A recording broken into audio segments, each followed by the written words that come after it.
O milênio, a um passo da eternidade. Apocalipse, capítulo 20. Para entender Apocalipse 20, é essencial conhecer o método de interpretação denominado paralelismo progressivo. Aliás, o entendimento global do Apocalipse torna-se bastante simplificado com a aplicação desse método. De acordo com ele, o livro de Apocalipse está dividido em 7 seções. Chama-se paralelismo, porque cada seção trata praticamente do mesmo assunto. E é progressivo, porque em cada seção há elementos novos, verificando-se uma progressão escatológica de seção para seção. Esse método foi proposto por William Hendrickson e pode ser assim ilustrado. A primeira vinda de Cristo. Primeira seção, a igreja no mundo, capítulo de 1 ao 3. Castiçais, símbolos castiçais. A igreja sofrendo provas e perseguições, capítulos do 4 ao capítulo 7, símbolos, selos. A igreja vingada, protegida, vitoriosa, capítulo 8 ao 11, símbolos, trombetas. Cristo combatendo o dragão e seus agentes, capítulo 12 ao 14, Cristo e o dragão.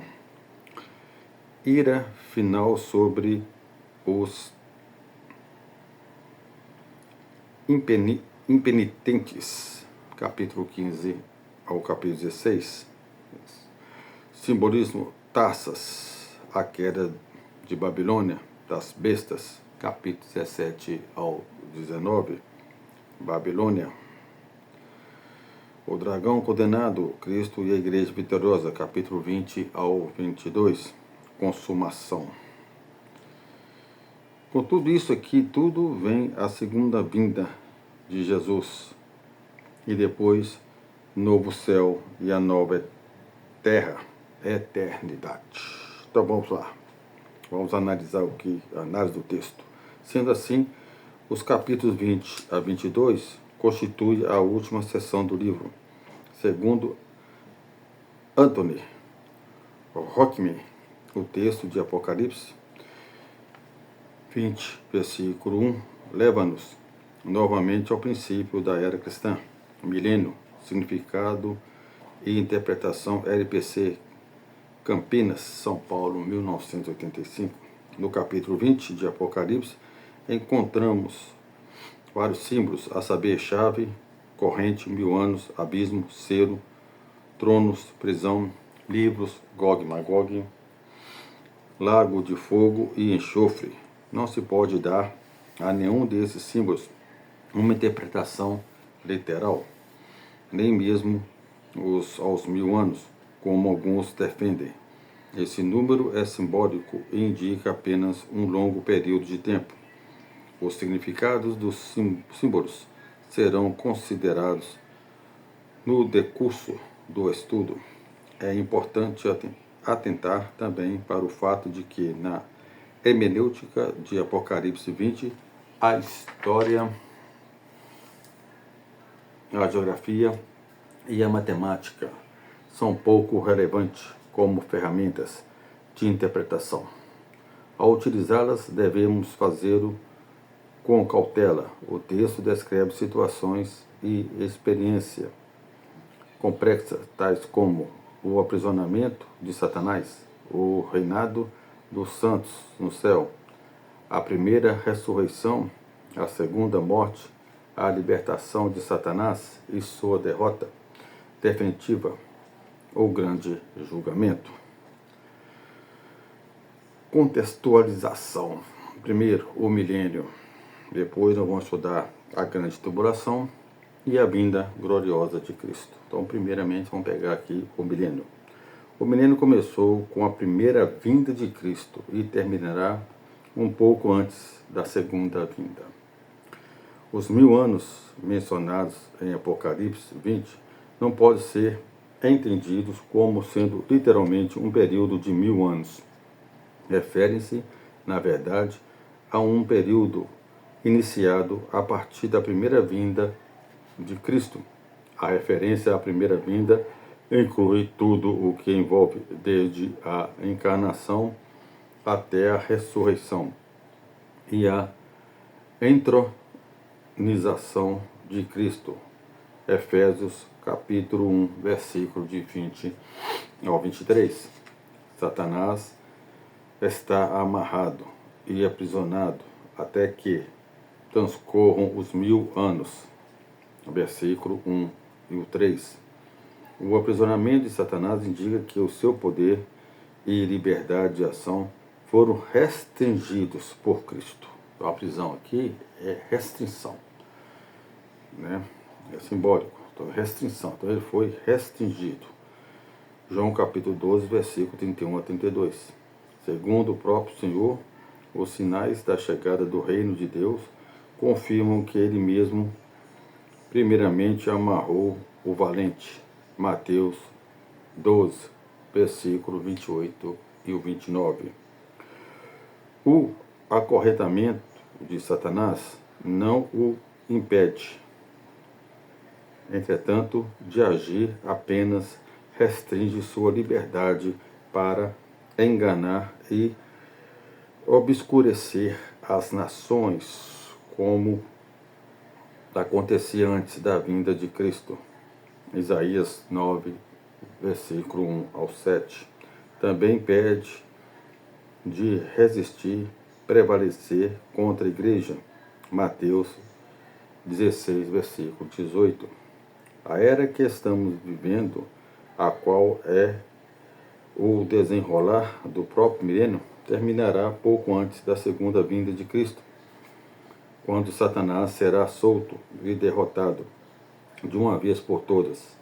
Em seguida, o Senhor virá para julgar o mundo. A era atual, compreendida pelo milênio, é o tempo da igreja, ou a era evangélica.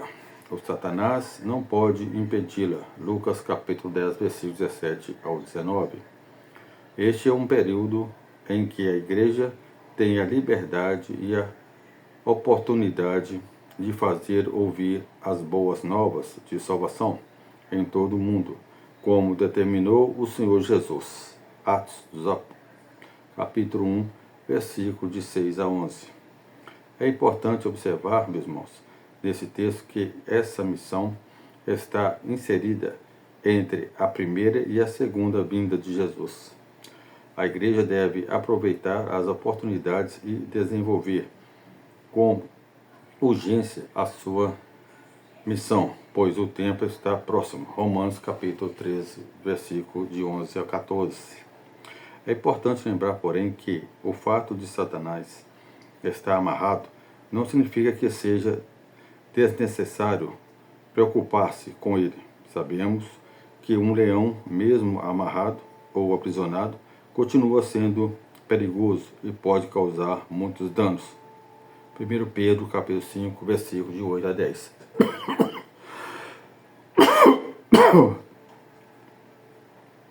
Nos versículos 4 a 6, João fala novamente em 1000 anos, durante os quais os santos viveram e reinaram com Cristo.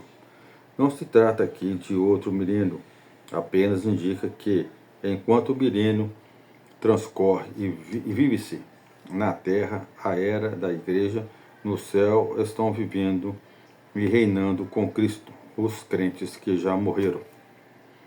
João destaca, inclusive, os crentes martirizados pela tirania do Império Romano. A primeira ressurreição mencionada no texto refere-se ao novo nascimento em Cristo. João capítulo 5, versículo 24, Romanos capítulo 6, versículo de 3 a 8, Efésios capítulo 2, versículo 5, 1 João capítulo 5, versículo 11 e o versículo 12. Quanto à segunda morte, Trata-se da morte espiritual e eterna, reservada aos ímpios. Romanos capítulo 8, versículo 13. Segundo Coríntios capítulo 2, versículo de 15 ao 16, e Apocalipse 2, versículo 11, e o capítulo 21, versículo 8. Então, meus irmãos, o que eu entendo aqui? Eu entendo que Satanás, ele está amarrado, acorrentado espiritualmente, né? Que não tem como você acorrentar um ser espiritual, tá certo? Então ele está acorrentado espiritualmente, então ele tem um limite. Então Deus aí deu um limite para ele. Então ele pode agir, mas tem um limite. E aí a gente lembra de Jó, né?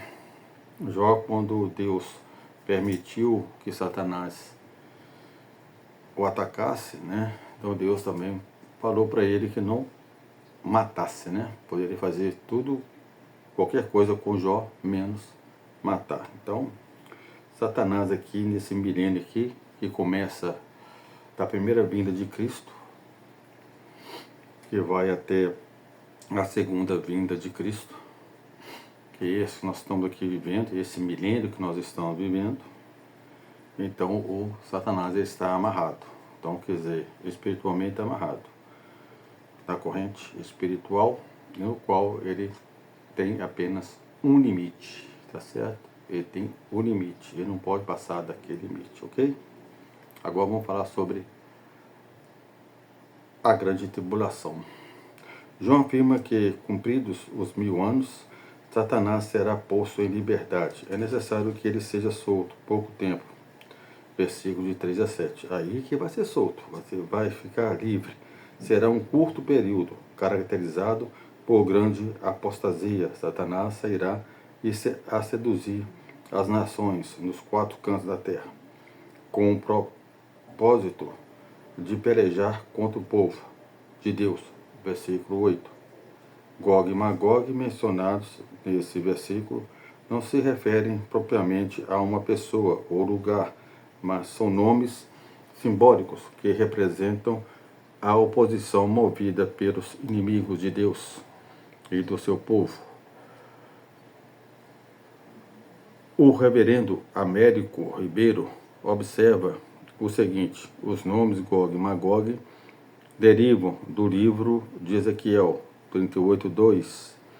São usados pelo profeta segundo autorizados intérpretes para indicar o poder dos Seleucidas, revelados nos dias de Antíoco Epifânio, o arqui-inimigo dos judeus. João usa esse período de grande aflição e angústia para o povo de Deus, na velha dispensação, como símbolo do ataque final de Satanás e suas hordas contra a igreja nos últimos dias. Iniciação Doutrinária, volume 3, página 57. Comentando esse trecho de Apocalipse, em comparação com o ensino de Paulo, Michel Wilcock faz a seguinte análise. Paulo descreve em 2 Tessalonicenses 2 o que vai acontecer imediatamente antes do retorno do Senhor. Não acontecerá sem que primeiro venha a apostasia e seja revelado o homem da iniquidade. Volume 3, versículo 3. No tempo presente, um poder divino o detém, porém é certo que, em algum aspecto, o mistério da iniquidade já opera. Versos 6 e 7. Mas quando aquele que o detém for afastado, o mundo novamente verá a eficácia de Satanás, com todo engano de justiça. Versículo 9 e o versículo 10. As predições não simbólicas de Paulo concordam de forma tão marcante que as profecias simbólicas de Apocalipse 20, que é muito difícil dizer que as duas passagens se referem a circunstâncias diferentes. A investida final de Satanás e suas hostes contra o povo de Deus será de curta duração, pois tudo culminará com a intervenção e a vitória definitiva de Cristo contra ele e seus agentes. Desceu fogo do céu e os consumiu. O diabo, o sedutor deles, foi lançado para dentro do lago de fogo e enxofre e serão atormentados pelos séculos dos séculos. Verso 10. Esse evento é sucedido imediatamente pela segunda vinda de Cristo. Mateus 24, versículos 29 e 31. A propósito, é oportuno recordar as orientações de Paulo, registradas em 2 Tessalonicenses, capítulo 2, versículos de 13 a 17. A vinda gloriosa de Cristo. Os versículos 11 e 15 são uma clara referência à segunda vinda de Cristo e o grande julgamento. Nesse tempo ocorrerá a ressurreição dos mortos. A visão de João é nítida quanto à presença diante do trono de todos que estavam mortos, mas acabaram de ressuscitar. Essa ressurreição envolve a todos, justos e ímpios. Justos e ímpios. Sobre isso, a confissão de fé de Westminster declara: no último dia, os que estiverem vivos não morrerão, mas serão mudados, todos os mortos serão ressuscitados com os seus mesmos corpos e não outros, embora com qualidade diferentes, e se unirão novamente às suas almas para sempre.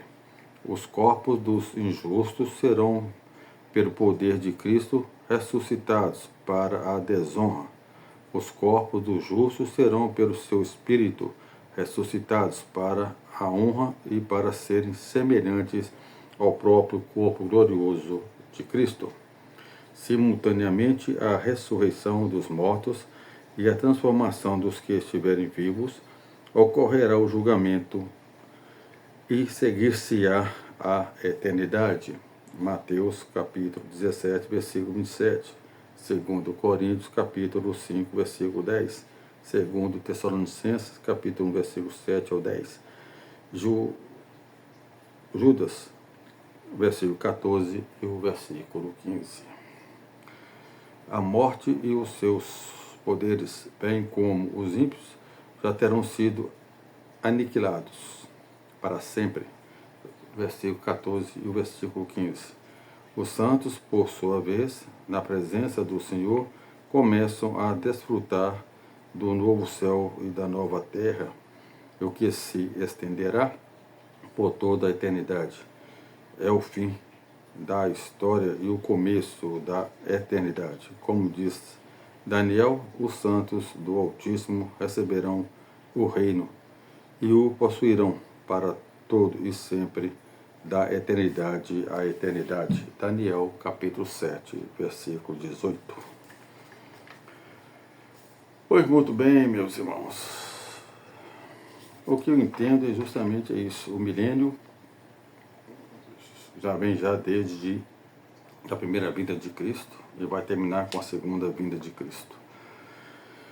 A grande tribulação, creio eu que a igreja vai passar pela grande tribulação, e ali no qual Jesus vai vir e vai arrebatar a sua igreja.